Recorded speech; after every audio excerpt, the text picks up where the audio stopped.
আজকে আমরা স্টার্ট করব হচ্ছে সরল রেখা বা স্ট্রেট লাইন। ঠিক আছে, প্রথম পত্র বইয়ে তৃতীয়তম অধ্যায়, এটা প্রথম পত্র বইয়ে তৃতীয়তম অধ্যায়। ঠিক আছে, আমরা প্রথমত স্ট্রেট লাইন বা সরলরেখার স্থানাঙ্ক সম্পর্কে আগে ধারণা নেব। ঠিক আছে,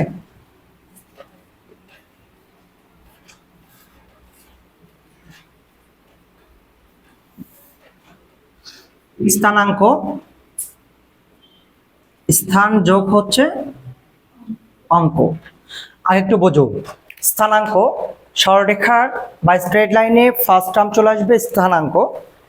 স্থানাঙ্ক শব্দটি স্থান ও অঙ্ক দুটি শব্দের সমন্বয়ে গঠিত হয়েছে স্থানাঙ্ক। আগে বোঝো, পরে উঠাবা। হ্যাঁ, স্থানাঙ্ক হচ্ছে স্থান যোগ অঙ্ক দুইটি শব্দের সমন্বয়ে স্থানাঙ্ক শব্দটি গঠিত হয়েছে। ঠিক আছে, সুতরাং স্থানাঙ্ক জ্যামিতিতে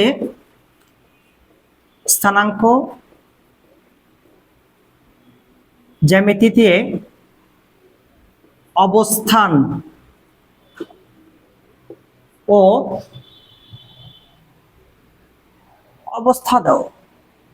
অবস্থান দেওয়া যায়। অবস্থান ও স্থানকে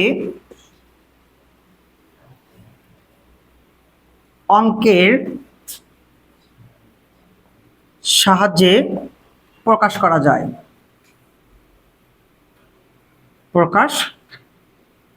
যায়।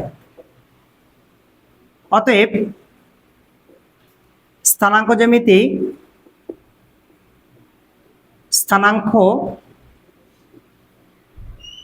জ্যামিতি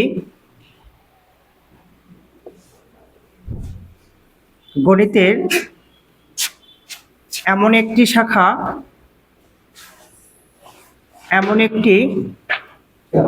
শাখা যেখানে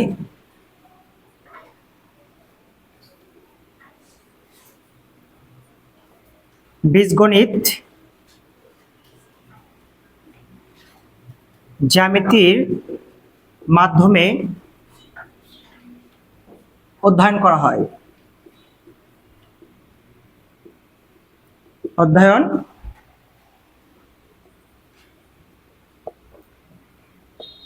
হয়। এটা কিন্তু আমরা ভূমিকা নিয়ে আলোচনা করতেছি। ঠিক আছে, তাহলে দেখো স্থানাঙ্ক জ্যামিতি। আচ্ছা, উঠে নাও, আগে উঠাও। ফরাসি দার্শনিক ও গণিতবিদ রেনে দেকার্তে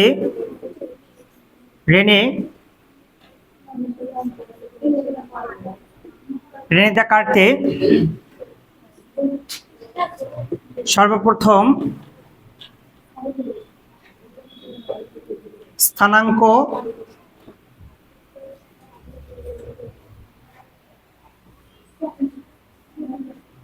জ্যামিতিতে গাণিতিক সূত্র ব্যাখ্যা করেন। গাণিতিক সূত্র প্রয়োগ করেন বা ব্যাখ্যা করেন।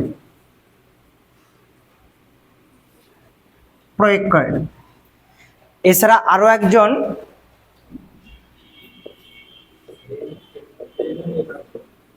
একজন গণিতবিদ ইউক্লিড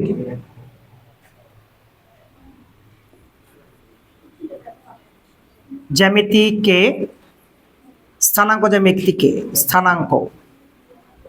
জ্যামিতিকে প্রস্থহীন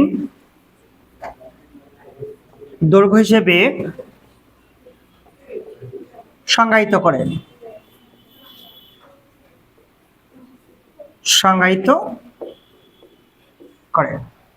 উঠে নাও স্থানাঙ্ক।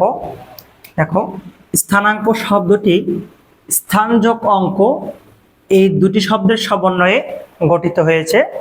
স্থানাঙ্ক জ্যামিতি অবস্থা ও স্থানকে একটি অঙ্কের সাহায্যে প্রকাশ করা যায়।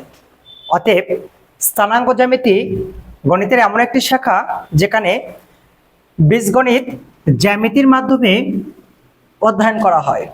ফরাসি দার্শনিক ও গণিতবিদ রেনে দেকার্তে সর্বপ্রথম স্থানাঙ্ক জ্যামিতিতে গাণিতিক সূত্র প্রয়োগ করে, এবং আরো একজন গণিতবিদ আছে যার নাম ইউক্লিড।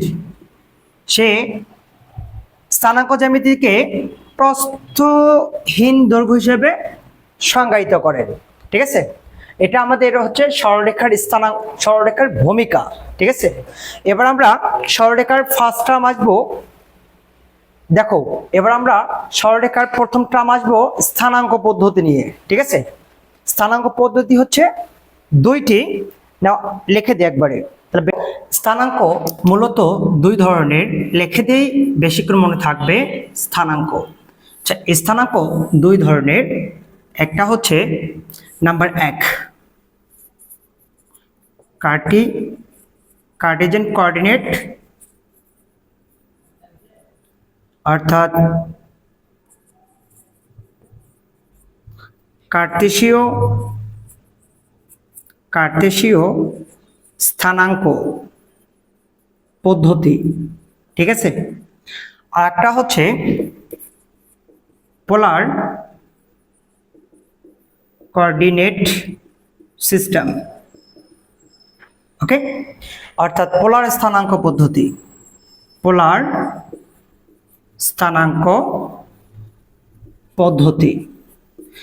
এখন লক্ষ্য রাখো যে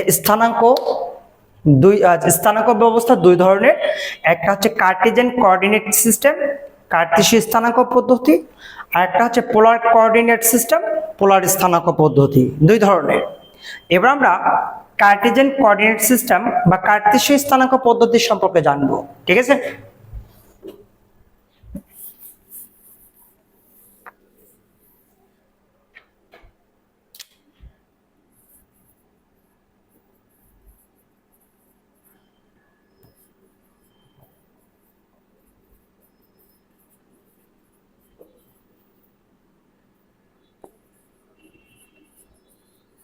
দেখো কার্তেশীয় স্থানাঙ্ক পদ্ধতি। ঠিক আছে, কার্তেশীয় স্থানাঙ্ক পদ্ধতিটা কি? আমি সমতলের উপর দুটা রেখা টানলাম, একটা হচ্ছে এক্স ও এক্স ড্যাশ, আর একটা হচ্ছে ওয়াই ও ওয়াই ড্যাশ। দুটা রেখা টানলাম। সমতলের উপর দুটা রেখা পরস্পর সমকোণে অবস্থান করছে, যার মূল বিন্দু হচ্ছে ও। সমতলের উপর আমরা যে কোনো একটা বিন্দু পি কল্পনা করি, নিলাম পি হতে ও এক্স রেখার উপর আমরা একটা লম্ব টানলাম। এখন পি হতে ও এক্স রেখার উপর পি এন লম্ব টানলাম। এখন ও থেকে এন এটা দূরত্ব আমি ধরে নিলাম x1, পি থেকে এন এটা দূরত্ব ধরে নিলাম হচ্ছে y1। তাহলে দেখো তো পি বিন্দুর স্থানাঙ্ক হবে, প্রথমটা হবে এক্স অক্ষ, এখানে দূরত্ব ছিল x1, আর পরবর্তী যে দূরত্বের স্থানাঙ্ক হবে y1, কারণ পি থেকে এন এর দূরত্ব y1 দেওয়া ছিল, আমি এখানে বসালাম হচ্ছে y1। ঠিক আছে, তাহলে দেখো তো পি বিন্দুর স্থানাঙ্ক হবে x1, y1। এটা হবে বিন্দুটি কার্তেশীয় স্থানাঙ্ক, বিন্দুটি কার্তেশীয় স্থানাঙ্ক। ওকে, তাহলে কার্তেশীয় স্থানাঙ্ক কি এটা বুঝতে পারলাম। আচ্ছা, এখন দেখবে এটা হবে ভুজ, ওয়াই অক্ষের যে বিন্দু থাকবে এটা হবে কোটি। আমরা কিন্তু ভুজ কোটি সম্পর্কেও জানলাম। ঠিক আছে, আচ্ছা এবার আমরা চতুর্ভাগ সম্পর্কে শিখব। ঠিক আছে, লক্ষ্য রাখো এক্স ও এক্স ড্যাশ, ওয়াই ও ওয়াই ড্যাশ একটু শিখে নেব। আচ্ছা, এক্স অক্ষের ধনাত্মক মান ডান দিকে, ঋণাত্মক মান বাম দিকে। ওয়াই অক্ষের ধনাত্মক মান উপর দিকে, ঋণাত্মক মান হবে নিচ দিকে। তাহলে দেখো আমি প্রথম চতুর্ভাগে ক্যালকুলেশন কিভাবে করব। আচ্ছা, প্রথম চতুর্ভাগে এক্স অক্ষের মান ধনাত্মক ডান দিকে, তাহলে কি হবে প্লাস, ওয়াই অক্ষের মান উপর দিকে ধনাত্মক, তার মানে কি হবে প্লাস। ওকে, এক্স অক্ষের ঋণাত্মক মান বাম দিকে মাইনাস, ওয়াই অক্ষের ধনাত্মক মান উপর দিকে প্লাস। এখন দেখো এক্স অক্ষের ঋণাত্মক মান হচ্ছে বাম দিকে, y অক্ষের ঋণাত্মক মান বাম দিকে মাইনাস, x অক্ষের ধনাত্মক মান ডান দিকে প্লাস y অক্ষের ঋণাত্মক মান নিচ দিকে, এটা হচ্ছে মাইনাস। তার মানে দুটাই যদি পজিটিভ হয় এটা হবে প্রথম চতুর্ভাগ, ঠিক আছে। এটা হবে দ্বিতীয় চতুর্ভাগ, এটা হবে তৃতীয় চতুর্ভাগ, এটা হবে চতুর্থ চতুর্ভাগ। কারো কি বুঝতে অসুবিধা আছে? দেখো এই ফরম্যাটটা যদি আমরা কোনো কার্তেশীয় স্থানাঙ্ক দ্বারা প্রকাশ করি তাহলে কি হবে একটু লক্ষ্য রাখো। আচ্ছা, ডান দিকে পজিটিভ, অপর দিকে পজিটিভ, তাহলে আমি পজিটিভ মানকে যদি কার্তেশীয় ফরম্যাট, একটা ধরে নিলাম এক্স আর একটা ধরে নিলাম ওয়াই, তাহলে দুটাই পজিটিভ, তাহলে এক্স কমা ওয়াই। যদি আমি বাম দিকে নেই দ্বিতীয় চতুর্ভাগে তাহলে কি হবে, এক্স নেগেটিভ হবে, ওয়াই পজিটিভ হবে। যদি তৃতীয় চতুর্ভাগে নেই তাহলে দুটাই নেগেটিভ হবে, তাহলে মাইনাস এক্স মাইনাস ওয়াই। যদি চতুর্থ চতুর্ভাগে নেই তাহলে এক্স পজিটিভ ওয়াই নেগেটিভ হবে। কারো কি বুঝতে অসুবিধা আছে? উঠাও। নাম্বার 2, পোলার, কথা বলো না।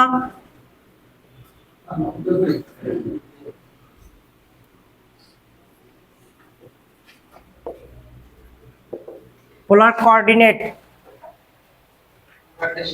সিস্টেম, পোলার স্থানাঙ্ক ব্যবস্থা।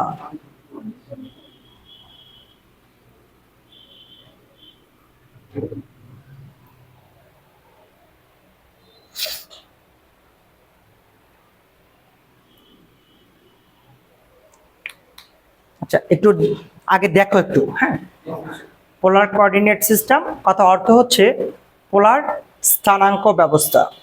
পোলার স্থানাঙ্ক ব্যবস্থা বা পোলার স্থানাঙ্ক পদ্ধতি কাকে বলে সংজ্ঞা দেব বলি, তারপর অনেকেই বলে যে কেন হলো। আচ্ছা, এই জিনিস পোলার স্থানাঙ্ক ব্যবস্থা কাকে বলে, কার্তেশীয় স্থানাঙ্ক ব্যবস্থা কাকে বলে, এগুলো কিন্তু আসে না, এটা কোনোদিন থাকবেও না।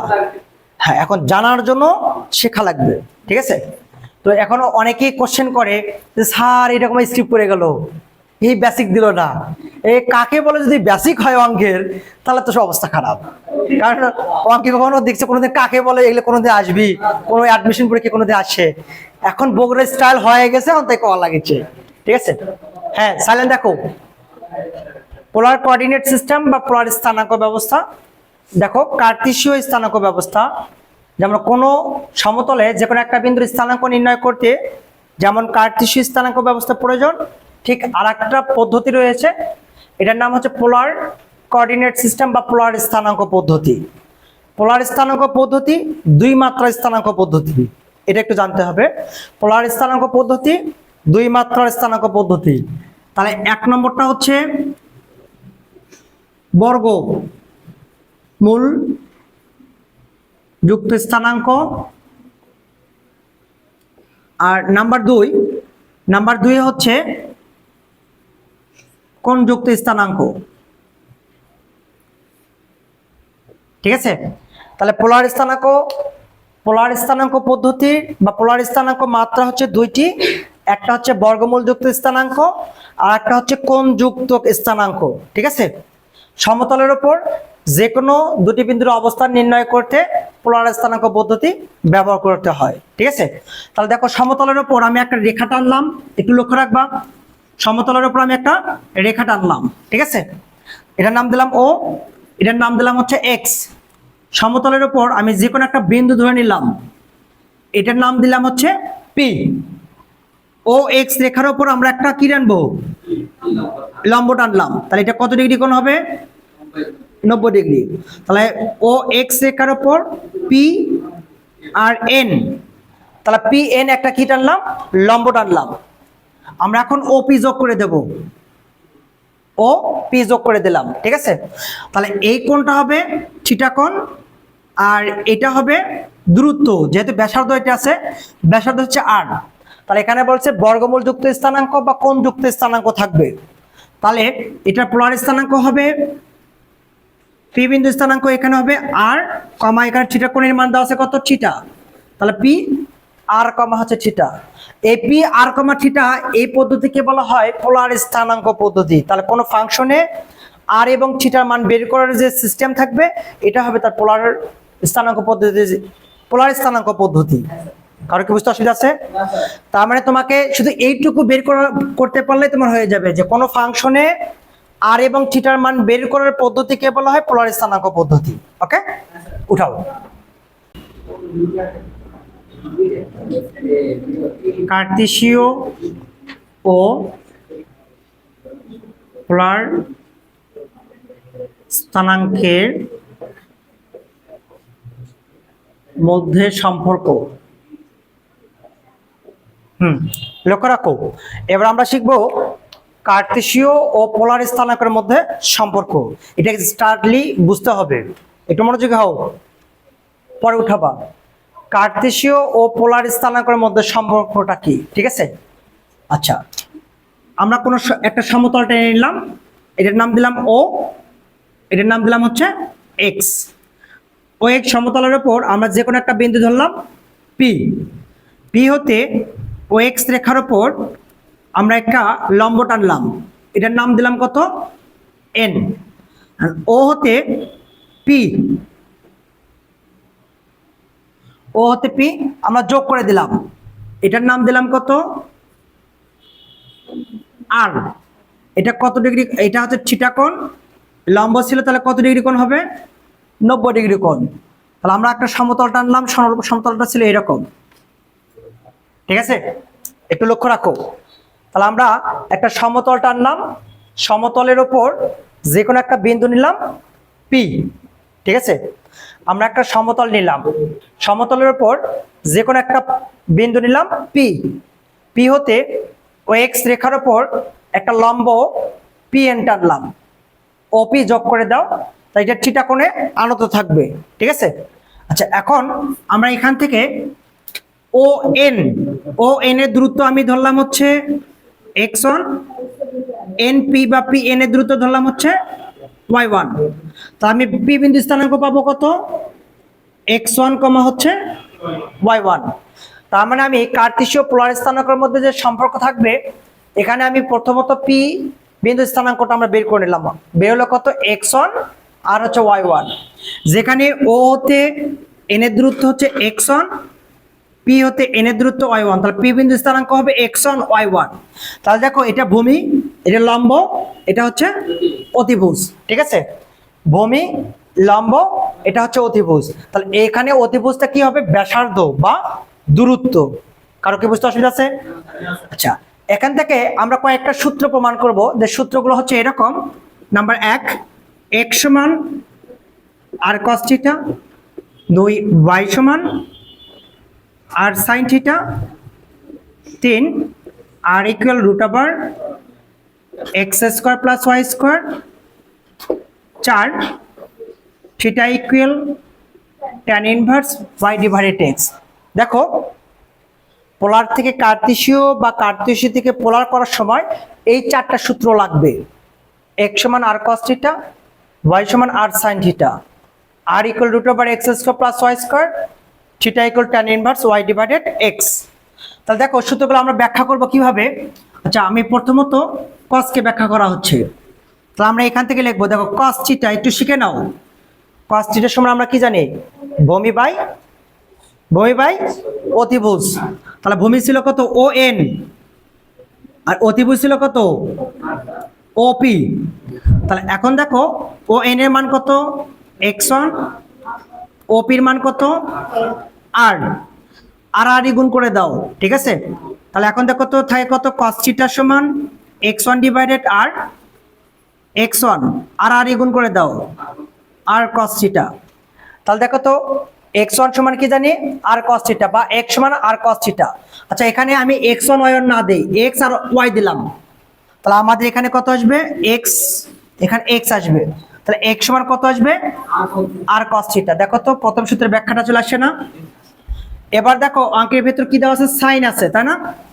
তাহলে আমি সাইন কে ক্যালকুলেশন করব, সাইন থিটা। সাইন সমান আমরা কি জানি? তাহলে আমরা এখানে ক্যান্সেল করে দেব। সাইন সমান কি জানি? তাহলে লম্ব এখানে আছে কত? pn, অতিভুজ আছে কত?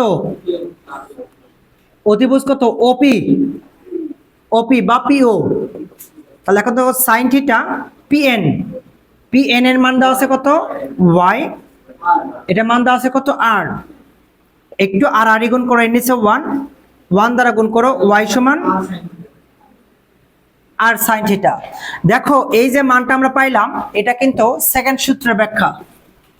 কারো কি বুঝতে অসুবিধা আছে? পাবে না?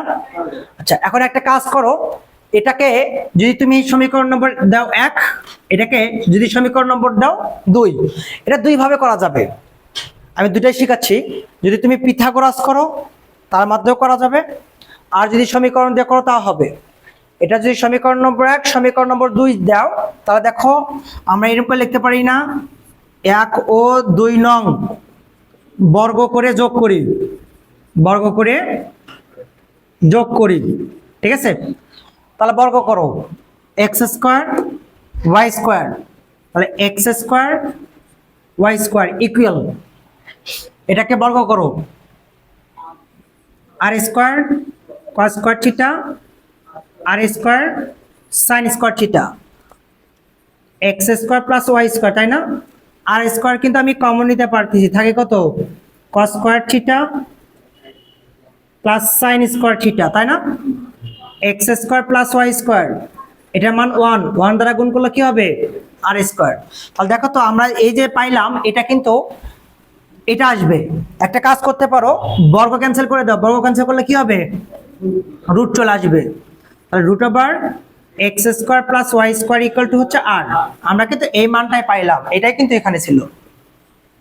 কারো কি বুঝতে অসুবিধা হলো? আচ্ছা, এটা অন্যভাবেও করা যাবে।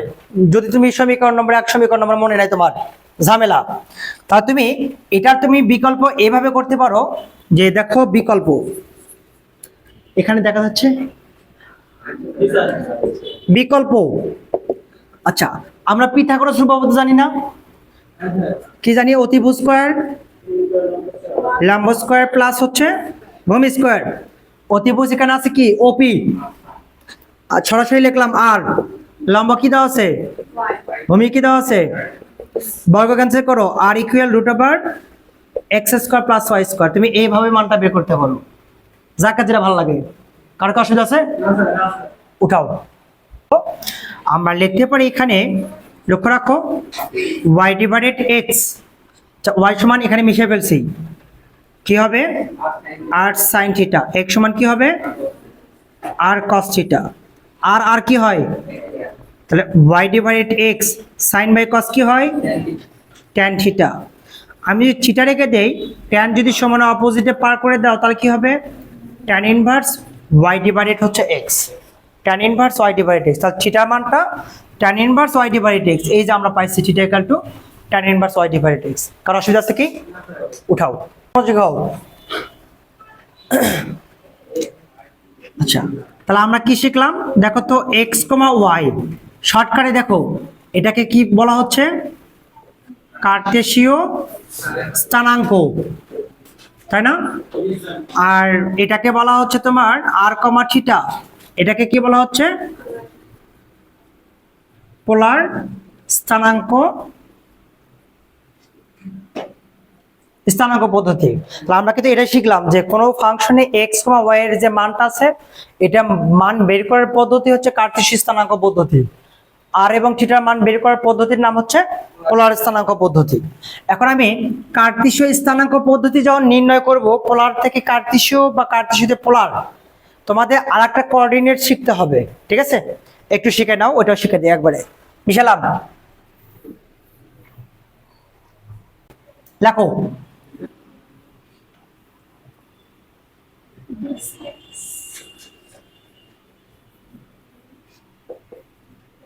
Two points,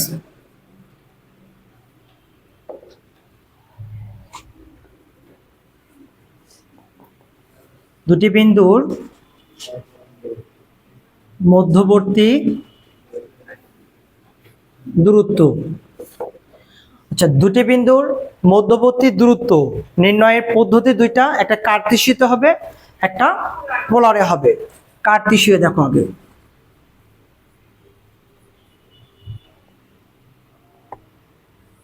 কার্তেশীয়।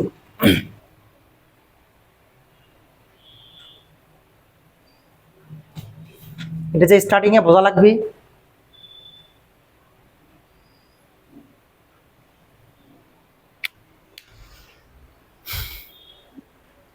আগে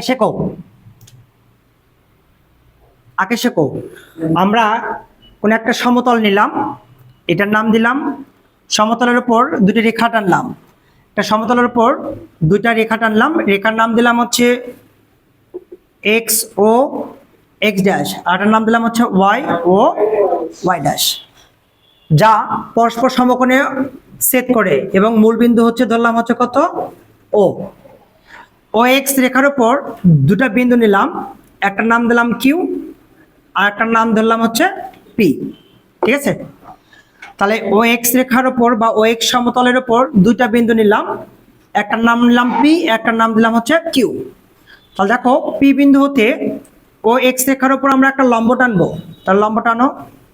ঠিক আছে, তাহলে পি এটার নাম দিলাম হচ্ছে আমরা এন, এক্সটা আমরা আর একটু পার করে দিই। ঠিক আছে, ও এক্স রেখার উপর আমরা পি এন একটা লম্ব টানলাম।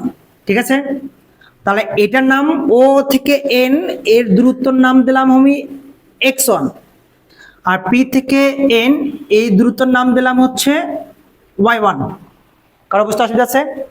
আবার ও এক্স রেখার উপর কিউ বিন্দু হতে ও এন রেখার উপর একটা লম্ব টানবো,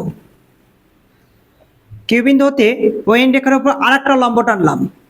আচ্ছা, এখন এটার নাম দিলাম এন, এটার নাম দিলাম হচ্ছে কিউ, এটার নাম দিলাম হচ্ছে আর। ঠিক আছে, তাহলে এখন ও থেকে আর এটার দূরত্ব আমি ধরে নিলাম হচ্ছে x2, আর থেকে কিউ এটার দূরত্বের নাম ধরে নিলাম আমি হচ্ছে y2। তাহলে এখন লক্ষ্য রাখো, আমরা প্রথমত পি বিন্দু স্থানাঙ্ক বের করব। ও থেকে এন এর দূরত্ব ছিল কত, x1, পি থেকে এন এর দূরত্ব ছিল কত, y1। এখন আমরা কিউ বিন্দুর স্থানাঙ্ক বের করব। ও থেকে আর ছিল কত, x2, আর থেকে কিউ এখানে ছিল কত, y2। ঠিক আছে, তাহলে আমরা কিন্তু পি এবং কিউ বিন্দুর স্থানাঙ্ক পাইছি। এই পি থেকে কিউ যোগ করে দাও, পি থেকে কিউ যোগ করে দিলাম, এই পি কিউ এর মধ্যবর্তী দূরত্বটাই বের করতে হবে। ঠিক আছে, এখন দেখো কিউ একটা বিন্দু ধরলাম, কিউ বিন্দু হতে পি এন রেখার উপর আমরা একটা লম্ব টানবো। ঠিক আছে, লম্ব টানলাম, এটার নাম দেওয়া হচ্ছে তোমার দিলাম হচ্ছে এম। ওকে, কিউ হতে পি এন রেখার উপর একটা লম্ব টানো, এটার নাম দিলাম কত, এম। ঠিক আছে, আচ্ছা এখন দেখো তো আমাদের মানের মধ্যে এখানে পি এম এবং কিউ আর এর মানটা নাই, এই মানটা আমাকে ফার্স্ট টাইম বের করতে হবে। তাহলে এখন লক্ষ্য রাখো, কিউ থেকে এম পর্যন্ত যে দূরত্ব আর থেকে এন পর্যন্ত সেম দূরত্ব না। ঠিক আছে, তাহলে আমরা এই মানগুলো এখন বের করে নেব। এখন কিউএম, কিউএম সমান আমরা কি লিখতে পারি, আর এন, আর এন। তাহলে আর এন সমান আমরা কি লিখতে পারি, ও এন মাইনাস হচ্ছে ও আর। তাহলে আমরা আর এন সমান কি লিখতে পারি, আর এন সমান লিখতে পারি হচ্ছে আর এন সমান লিখতে পারি O N, O N minus হচ্ছে ও আর, দেখলাম হচ্ছে ও আর। মান বসাও, এখানে ও এন এর মান ছিল কত, x1, ও আর এর মান ছিল কত, মাইনাস হচ্ছে x2। এটা কার মানটা বের হলো, কিউ এম এর মানটা বের হয়ে গেল। তাহলে কিউ এম এর মানটা আমরা পেলাম x1 মাইনাস হচ্ছে x2। কারো কি অসুবিধা আছে, পাবে না? তাহলে আমরা কিন্তু কিউ এম এর মান পেলাম। এবারে কার মান বের করব, পি এম এর মানটা বের করব। এদিকে চলে আসো, এখানে কি দেখা যাচ্ছে না এ পর্যন্ত,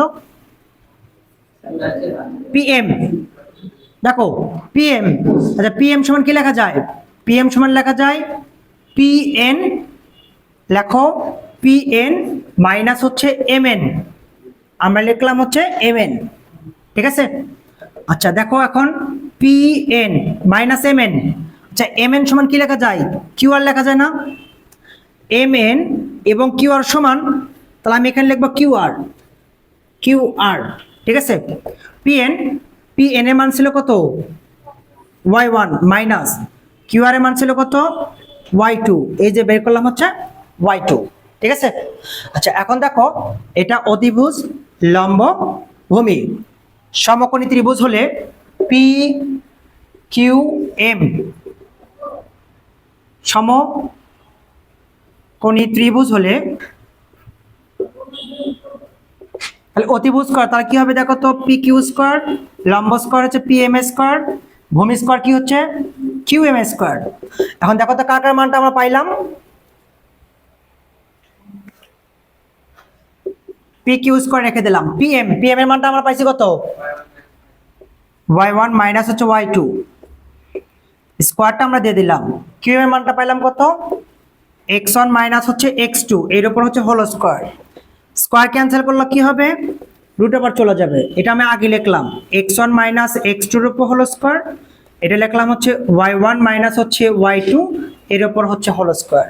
ঠিক আছে, তাহলে দেখো দুটি বিন্দুর মধ্যবর্তী দূরত্ব নির্ণয়ের সূত্রটা হবে root over x1 minus x2 এর উপর whole square plus y1 minus y2 এর উপর হোল স্কয়ার। তার মানে তুমি কি পরীক্ষার হলে যখন দুটো বিন্দু স্থানাঙ্ক বের করতে বলবে, দুটো বিন্দু স্থানাঙ্ক থেকে দূরত্ব বের করতে বলবে, এরকম ব্যাখ্যা করে এসে কি সূত্র বার করবা, সূত্র মুখস্থ থাকা লাগবে।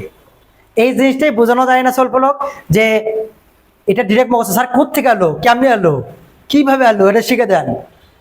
যেমন আমি সেদিনকে কি একটা কথাতে আসলো পাস, পাস কেমনে হলো, কেমনে আবিষ্কার হলো, কি শালা মুশকিল।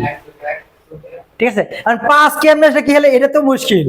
তো এই ধরনের, তা এগুলো বুঝতে হবে একটু। হ্যাঁ, কোথায় O N, O N, O N এর মান হচ্ছে x1, হ্যাঁ পুরো রেখাটা ছিল যেটা x1 y1, ও আর টার মান হচ্ছে x2, এই যে এই বিন্দু স্থানাঙ্ক বের করছে এখানে, এটা তোমাকে ডাইরেক্ট মুখস্থ রাখাই লাগবে, তা না হলে কিন্তু সূত্র আসবে না। তাহলে আমরা এটা বাংলায় লিখতে পারি, দূরত্ব সমান কি লেখা যায়, রুট ওভার ভুজ দ্বয়ের অন্তর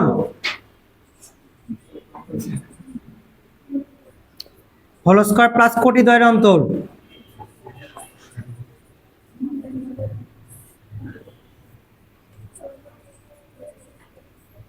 ভুজ দ্বয়ান্তর, কোটি দ্বয়ান্তর, তারপরে স্কয়ার আসবে। ঠিক আছে, বাংলায় লিখতে পারো ভুজ দ্বয়ের অন্তর স্কয়ার প্লাস কোটি দ্বয়ের অন্তর স্কয়ার আসবে। ঠিক আছে, রুট ওভার।